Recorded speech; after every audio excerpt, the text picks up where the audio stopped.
ऐसे भाई चंद्रशेखर आज़ाद जैसे अभी कई हजार नेताओं की ज़रूरत है पूरे संविधान को लागू कराने के लिए।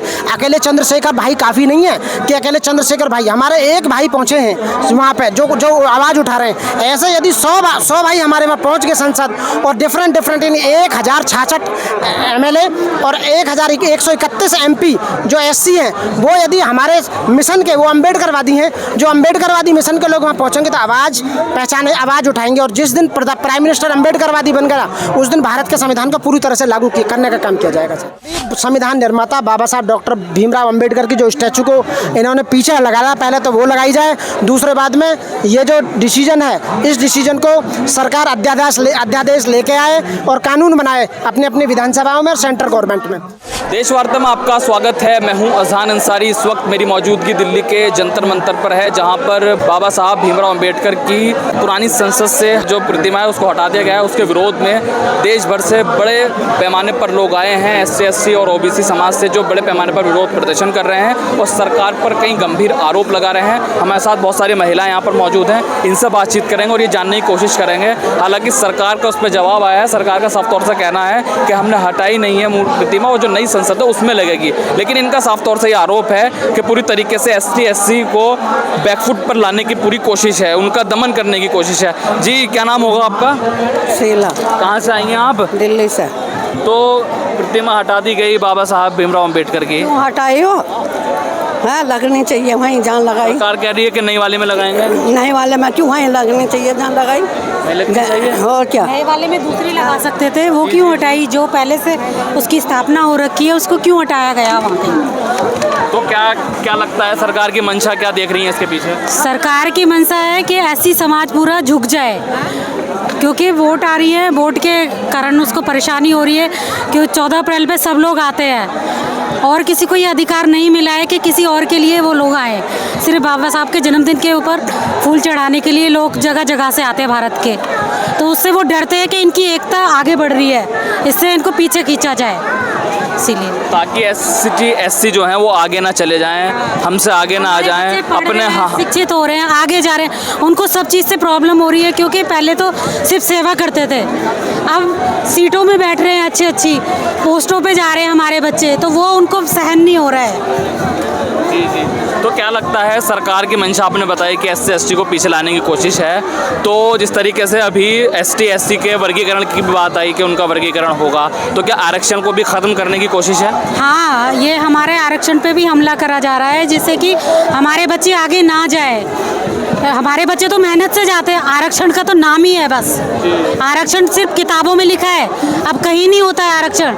अभी नीट की जो धांधलेबाजी हुई है उसमें सुप्रीम कोर्ट ने बोला कि पेपर नहीं होगा, लेकिन क्या सच है? ये हजारों लाखों बच्चों ने पेपर दिया है, क्या सच है? उनके साथ इंसाफ हुआ है? सब ये फेक है। देखिए, बिल्कुल देखिए, और मैं महिलाओं से बातचीत करूँगा। आपका क्या नाम होगा? आप कहाँ से आई हैं? मेरा नाम रेणुका सिंह है, मैं कौंडली दिल्ली से हूँ। मैं माता रमाबाई अम्बेडकर महिला संघ की सदस्य हूँ। और प्रतिमा बाबा साहेब की हटा दी गई, अभी एक और सुप्रीम कोर्ट का जजमेंट आया, SC में वर्गीकरण होगा, तो क्या लग रहा है इन फैसलों से देश किस तरफ जा रहा है? इन फैसलों से सब पीछे ही जा रहा है और तो आगे तो बढ़ नहीं रहा। ये हमारे बच्चों के लिए सारे रास्ते बंद कर रहे हैं। हम जो SC ST OBC वाले हैं उनके बच्चों के लिए सारे रास्ते बंद कर रहे हैं। इन्हें और कुछ तो दिखाई नहीं दे, क्योंकि हम लोगों की जो संख्या है वो ज़्यादा है। हम जो लोग हैं ना वो ज़्यादा हैं, तो ये डर भी रहे हैं हम लोगों से, इसीलिए ये सब कर रहे हैं ये लोग। क्या लगता है किस बात का डर है? पीछे वार कर रहे हैं या आगे वार नहीं कर रहे? आगे वार करके दिखाए ना, तो जब बताए ना कैसे करते हैं। इन्होंने रातों रात हटा दी, दिन सामने पड़ के हटाए ना, जब देखते हैं ना कैसे मूर्ति हटाए। भावनाएं आहत हुई हैं मूर्ति हटाने से। हाँ, हम ये चाहते हैं मूर्ति हमारी लगे, वहीं पे लगे जहाँ ही हमने दोनों जगह लगे। जहाँ वो पुरानी मूर्ति थी वहाँ नहीं लगा दो। ऐसा तो नहीं है कि इतना पैसा है इन लोगों के पास, दबा के रखा हुआ है लोगों के, पता नहीं GST कटती है, हर इंसान अपनी इनकम में से अपनी वो कटवाता है, पेंशन है क्या है जो है सब कटता है। अरे तुम पे इतना पैसा है, तुम लोग दूसरी नहीं लगवा लो, तुम्हें तो पैसों की कमी नहीं है, उसको वहीं रहने दो जहाँ हमारा समाज जाता है वहीं जाएगा। ये अच्छी बात थोड़ी है कि आप लोगों ने वहाँ से हटा दी। देखिए, बिल्कुल और लोगों से बातचीत करने की कोशिश करेंगे। जी सर, क्या लगता है इन फैसलों से देश किस तरफ जा रहा है? क्या लगता है सरकार की क्या मंशा हो सकती है इन सब चीज़ों के पीछे? देखो, ये जो फैसले जो होते हैं ना, जो काम सरकार नहीं कर सकती, जो राज्य सरकारें या केंद्र सरकारें नहीं कर सकती, क्योंकि वो इसलिए नहीं कर सकती क्योंकि वो सत्ता में से बाहर निकल जाएंगी। उन्हें पता है, एक बार आप देख चुके होगा 20, एक नेता ने कहा कि 400 बार तो संविधान बदल देंगे, तो 400 की बजाय 240 पर लाकर पटक दिया, और मोदी जी आज संविधान को सर पर उठाए घूम रहे हैं। तो इसलिए जो काम सरकार नहीं कर सकती, उन कामों को सुप्रीम कोर्ट के द्वारा कराया जाता है। सुप्रीम कोर्ट के फैसले पर मैं उंगली उठाता हूँ और उसका मैं विरोध करता हूँ कि वो एससी समुदाय को बांटने के लिए किया गया है, और उसके जो दुष्परिणाम होंगे भविष्य में, क्योंकि जो लोग 75 साल में छोटा सा रिजर्वेशन लेकर ऊपर आए, उन लोगों को बांटना चाहते हैं। 15% रिजर्वेशन में से 75 साल में मात्र 7% रिजर्वेशन नौकरियों में भरा गया। आज भी 20 लाख पद खाली पड़े हुए हैं, 8% रिजर्वेशन आज भी खाली है। जो भाई हमारा जिस समुदाय का है, मानो फॉर एग्जांपल वाल्मीकि समाज से मैं बात करता हूँ, वो लोग पढ़े नहीं और उनको कैसे बेनिफिट मिलेगा? वो जज हुए, वकील हुए, या फिर प्रोफेसर हुए, IPS IAS कैसे बनेंगे? वो पढ़ेंगे, जो पढ़ा उसमें भी मिला उसे, ऐसा नहीं है। तो ये केवल हमारी एकता, भाईचारा, संप्रभुता, देश की अखंडता को खत्म करने का फैसला है, और ये फैसला ज़्यादा दिन चलने वाला नहीं है। इसमें केवल डायरेक्शन दी है कि सरकारें ये काम कर सकती हैं। संविधान में बाबा साहब अम्बेडकर ने पहले ही राज्य के नीति निर्देशक तत्व दिए हुए हैं कि राज्यों को क्या करना होगा, उन सरकारों को वो काम करना चाहिए, ना कि इस फैसले पर ध्यान देना चाहिए। यदि मैं क्वेश्चन उठाऊं तो अकेला सुप्रीम कोर्ट में मात्र 300 परिवारों से जज बनते हैं, जिसमें कोई टेस्ट नहीं होता, सीधे उठा के कॉलेजियम के सिस्टम उठा के उसको जज बना दिया जाता है, हाई कोर्ट सुप्रीम कोर्ट का जज बना दिया जाता है। एक छोटा लोअर जुडिशरी का जज बनने के लिए उसे प्री मेंस और इंटरव्यू करके आना पड़ता है, इतनी मेहनत करनी पड़ती है। तो वो केवल कॉलेजियम जो सिस्टम है वो गलत है। मैं इनके चुनाव प्रक्रिया किसी भी लोकतंत्र में, दुनिया के किसी भी लोकतंत्र में, केवल भारत एक ऐसा लोकतंत्र है जहाँ जजों की प्रक्रिया, जजों की भर्ती जजों द्वारा होती है, वरना सब देशों में सरकार के द्वारा जजों की भर्ती होती है। पहले संविधान के द्वारा ही होती थी, लेकिन कॉलेजियम में बाद में इन्होंने कॉलेजियम बनाया अपने, और अपने भाई भतीजे अपने बेटियों को लेकर। अच्छा एक बात बताइए, जिसका दादा चीफ जस्टिस रहा हो, जिसका बाप चीफ जस्टिस रहा हो, जो खुद भी चीफ जस्टिस रहा हो, क्या कर सकते हैं? तो भाई जो मुद्दा आप उठा रहे हैं, वो अभी एक नए लीडर एससी समाज से उठकर आए हैं, चंद्रशेखर आजाद नगीना से सांसद बने हैं। हाँ। वो सारे मुद्दे संसद में उठा रहे हैं। बिल्कुल। तो क्या लगता है चंद्रशेखर, मैं कहता हूँ ऐसे भाई चंद्रशेखर आजाद जैसे अभी कई हजार नेताओं की जरूरत है पूरे संविधान को लागू कराने के लिए।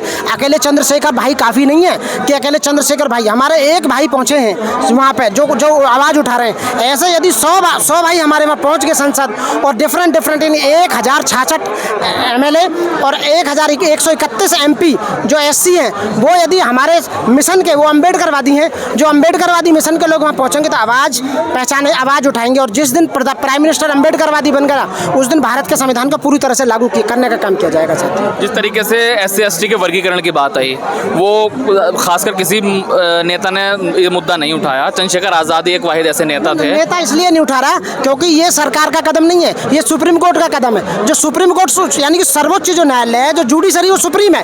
तो ये कहते हैं कि भाई सुप्रीम कोर्ट का जो फैसला है हमारे सर माथे, लेकिन हम नहीं मानते।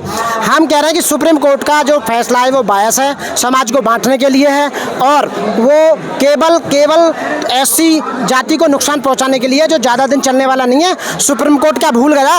2 अप्रैल 2018 को SC ST एक्ट में अमेंड जो हुआ था एक उसके द्वारा, मुकदमे के द्वारा, तो उसमें क्या हुआ, हमारे 14 लोग शहीद हुए, लेकिन सरकार को वहीं लाना पड़ा।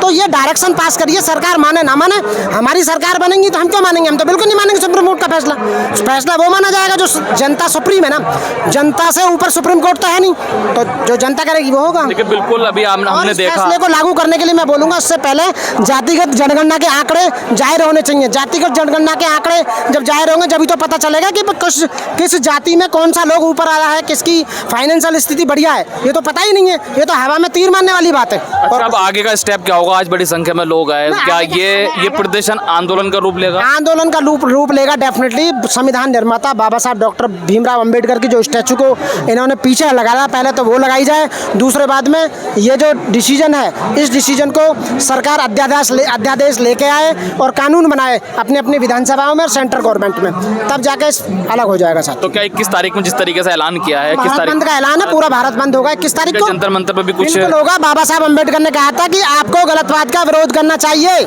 यदि आप गलतवाद का विरोध नहीं करोगे तो वही बात फिर कानून बन जाते हैं, इसलिए विरोध कर रहे हैं लोग और कानून के दायरे में रहकर और संविधान की प्रक्रिया को अपनाते हुए विरोध कर रहे हैं। जिस दिन इन्होंने रोड पर आने की ठान ली उस दिन सब कुछ पता लग जाएगी साथी। ठीक है, बिल्कुल, बहुत बहुत शुक्रिया। देखिए हमारे साथ काफ़ी लोग भी बातचीत कर रहे थे और बड़ी संख्या में बाबा साहब भीमराव अम्बेडकर की जो प्रतिमा संसद से हटा दी गई है उसको लेकर देश भर के जो लोग हैं, जो SC ST से वर्ग से आते हैं, उनके अंदर आक्रोश है और साफ तौर से कहना है अगर 14 अगस्त तक मूर्ति नहीं लगाई जाती, प्रतिमा नहीं लगाई जाती तो बड़े पैमाने पर विरोध प्रदर्शन होंगे, आंदोलन होंगे और देखना होगा आखिर इस पूरे मसले में क्या कुछ होता है। फिलहाल अज़ान अंसारी को दीजिए इजाज़त। जय हिंद, जय भारत।